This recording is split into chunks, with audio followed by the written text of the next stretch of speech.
Gentlemen, once again we welcome you to Hard Talk. Behind the cameras we have Mr. Benjamin. This is the first program for the year, Mr. Benjamin. Congratulations, you run a series of successful programs last year. More power to you and more power to Hard Talk, coming from the streets of Trinidad and Tobago and from the studios from ordinary people in Trinidad and Tobago who have common shared problems. Now, we have as a guest today Ms. Rosanna Farmer. She has been the executive director of a company called PlasticIKeep, which has been running a pilot project at Kiel since 2010, is it?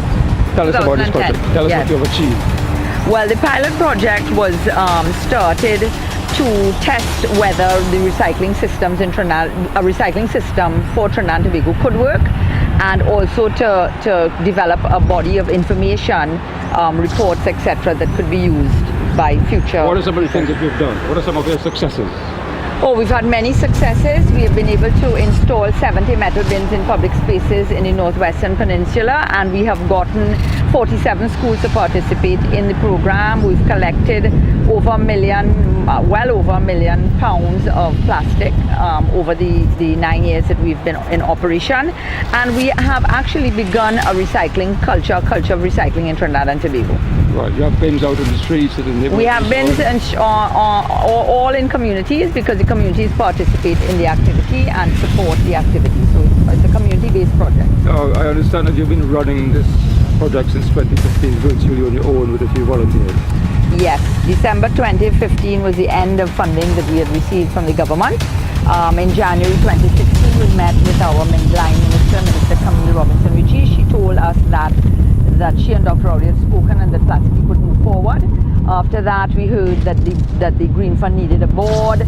After that, we heard another story, and it has been one story after the next since January of 2016, and we have not been funded by the government. Not been funded. How do you manage? Do you take money out of pocket? Yes. Sponsorship?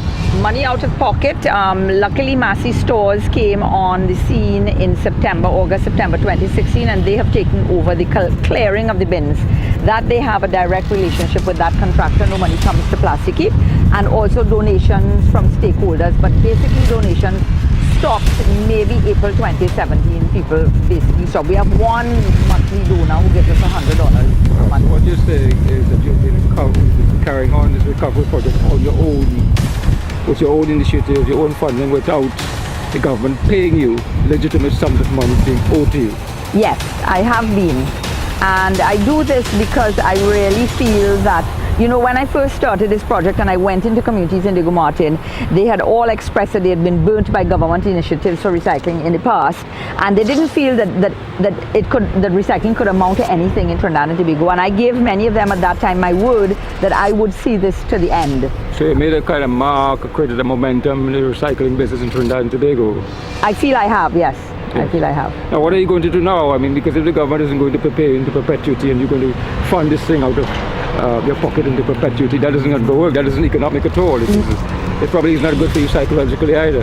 No, it's actually a big burden for me, and a weight that I hope will be lifted from me by the end of January this month, 2019. What are you going to do? My plan is, I've written to the government, I've let them know of the situation. The government met with me in January of 2018. We agreed to 4 things, basically, that there would be a formal handover of PlasticIKeep bins to the iCare project. That's their project, which is a brilliant move. They also agreed that PlasticIKeep had a future in education, which is also another good move in recycling education. They agreed to pay us our money. They would consider, they asked for our invoices so they could consider payment, and also that they would maybe give us the assets that exist in our office. What if they don't pay you by January 21st? Well, if they don't pay me by January 31st, I think sadly and unfortunately I will have to remove all of the bins from the public spaces. I no longer can manage these bins, manage the relationships with stakeholders. I work every day, virtually full-time, and on weekends doing this work. Remember my team, I once had a team of 5 office staff and 4 field staff and 8 consultants. I now basically do everybody's work, including cleaning of the office, etc. And so I just cannot do it any longer. I'm ready. This is it for me, and February 2019 is going to meet me free of this, unfortunately, what has become a burden for me. All right. So that's it from Rosanna Farmer. We ask you to support her. It's a powerful initiative. People from Laventille, From Laventille, Barataria, and as a matter of fact, my East Port of Spain, I always tell people my East Port of Spain bins are my most respected bins. Yeah. And people in East Port of Spain do appreciate the work that we're doing and the value of it that it brings to their communities. Not that that doesn't happen in the rest of Port of Spain, but in particular my East Port of Spain. But if you pull the bins because of the kind of momentum and psychological enthusiasm for this project, people will be demoralized and dissatisfied and disgruntled. Well, I'm afraid that that will happen. Now, in the past, when the bins have been pulled, the people have risen up and made their voices heard that they do not want the project to be stopped. At this time, PlasticIKeep no longer can really handle it. It does need to go over to, it does need to be handed to ICARE. ICARE needs to now handle the logistics of it, and PlasticIKeep needs to come to a lovely formal close and hand over to the government. Well, the point is that you want your money. The point is I need my money, and if I don't get money by January 31st and the government doesn't come forward with any sort of reasonable plan, yes, the bins will come in. So how much money are we talking about, if I may ask? I would say it's plus or minus 2 million, and maybe a little under 2 million, a little over 2 million that they was. All right. Thanks a lot, Ms. Susanna Farmer, Executive Manager of PlasticIKeep. Paid and unpaid. Thank you so much. Thank you.